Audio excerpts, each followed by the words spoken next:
Hello student, कैसे हैं आप? उम्मीद करता हूँ कि बहुत अच्छे होंगे और परीक्षा की तैयारी कर रहे होंगे। देखिए बाबू, आप लोग एग्जाम बहुत नजदीक में है। आप लोग एग्जाम की तैयारी अच्छी तरीके से करें, बेहतर ढंग से करें ताकि आपका रिजल्ट बन जाए। ठीक है ना? चलिए कुछ क्वेश्चन लेकर आए जो साइंस का ऑब्जेक्टिव क्वेश्चन होगा। जो आज का क्वेश्चन बहुत भी होने वाला है, ध्यान दीजिएगा। वीडियो को लास्ट तक देखें, अंत तक बने रहे ताकि आपको क्वेश्चन का आंसर समझ में आ जाए। ठीक है ना? चलिए देखते हैं क्वेश्चन। क्वेश्चन एक कहता है सभी अम्ल जल में घुलकर प्रदान करते हैं। देखिए अम्ल का बात आ रहा है, तो अम्ल जो होता है आर्हेनियस वैज्ञानिक के अनुसार अम्ल वह पदार्थ होते हैं जो जल में घुलकर हाइड्रोजन आयन प्रदान करते हैं। ध्यान दीजिए बाबू, तो अम्ल क्या होता है? जो हाइड्रोजन आयन प्रदान करता है जल में घुलकर, वही होता है। तो यहाँ देख लीजिएगा H प्लस है, हाइड्रोजन आयन दे रहा है तो अम्ल हो जाएगा। लेकिन बी ऑप्शन देखते हैं तो OH पर माइनस आयन है, तो यहाँ क्या हो जाएगा? आपका भस्म हो जाएगा।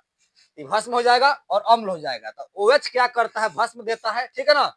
और H पर प्लस आयन क्या देता है? अम्ल देता है। तो इसको ऑप्शन नंबर ए को लॉक कर दीजिएगा। देखते हैं क्वेश्चन 2। किसी कोष में इलेक्ट्रॉन की अधिकतम संख्या होती है। देखिए, तो किसी कोष में अर्थात कक्ष में निकलना है तो समझ लीजिएगा 2n² होता है। कैसे? तो मान लेते हैं प्रथम कक्ष में इलेक्ट्रॉनों को आप कितनी संख्या रख सकते हैं? तो 2 रख दीजिए। 2n का मतलब 1 रख दीजिएगा, गुना में है तो 2 एकम 2 अर्थात 2 रख सकते हैं। प्रथम कक्ष में इलेक्ट्रॉनों की अधिकतम संख्या कितने रख सकते हैं? 2।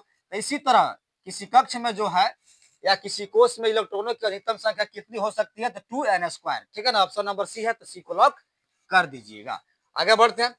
3 नंबर कहता है अभिक्रियाशील समूह CO को कहते हैं, तो यह समझिएगा। ऑप्शन ए कहते हैं एल्डिहाइड समूह, ईथर समूह, एल्कोहल समूह, कार्बोनिल समूह। तो यहाँ ध्यान दीजिए, चूंकि यहाँ देखेंगे एल्डिहाइड होता है CHO का होता है क्रियाशील समूह, ईथर का O होता है, एल्कोहल का OH होता है और कार्बोनिल समूह का तो CO होता है। तो ऑप्शन नंबर डी को लॉक कर दीजिएगा। आगे बढ़ते हैं। 4 नंबर कहता है सरल सूक्ष्मदर्शी में किसका उपयोग होता है?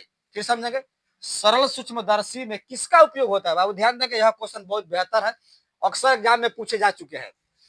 कहता अवतल दर्पण, बी कहता उत्तल दर्पण, अवतल लेंस, उत्तल लेंस। तो सरल सूक्ष्मदर्शी में जो होता है उत्तल लेंस ही होता है। तो ऑप्शन नंबर बी को लॉक कर दीजिएगा। आगे बढ़ते हैं।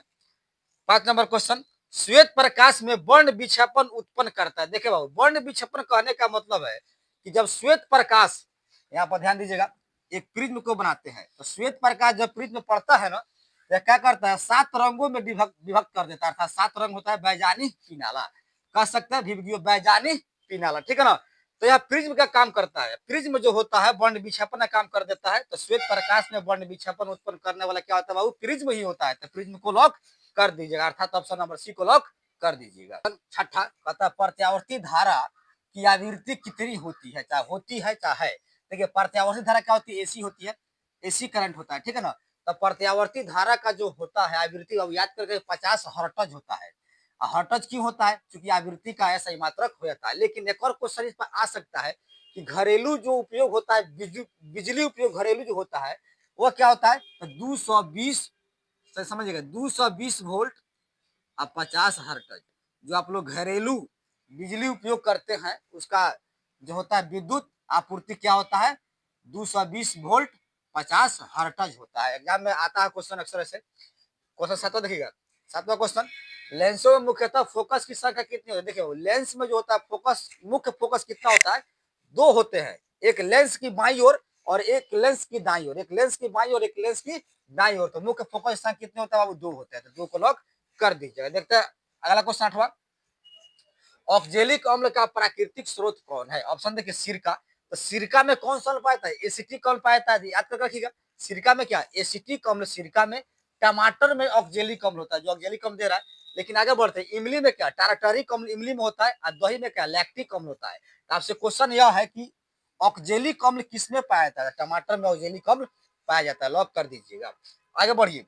धोबिया सोडा का रासायनिक सूत्र है, फर्स्ट ऑप्शन NaHCO3। तो सोडियम बाइकार्बोनेट होता है, खाने वाला सोडा का नाम होता है NaHCO3। NaHCO3 खाने वाला सोडा का नाम है। Na2CO3 इंटू 10H2 यही होता है धोबिया सोडा, अर्थात धोने वाला सोडा का रासायनिक सूत्र। ऑप्शन नंबर बी को लॉक कर दीजिएगा। कहता है 10वां क्वेश्चन, पत्तियों में गैसों का आदान प्रदान कहां से होता है? ऑप्शन ए कहता है सीरा, बी कहता रंध्र, मध्य शिरा, डी कहता इनमें कोई नहीं, चाहे कोई नहीं। पत्तियों में गैसों का आदान प्रदान किसके द्वारा याद कर रखिएगा, रंध्र द्वारा होता है, ठीक है ना। या स्टोमाटा रहे या रंध्र रहे, ऑप्शन को लॉक कर दीजिएगा, ठीक है ना। यदि वीडियो अच्छा लगा है तो वीडियो को लाइक करें, शेयर करें, कमेंट करें। यदि आप मेरे चैनल पर नए हैं तो चैनल को सब्सक्राइब करें। मिलते हैं ठीक एक और बीएम क्वेश्चन के साथ अगले वीडियो में।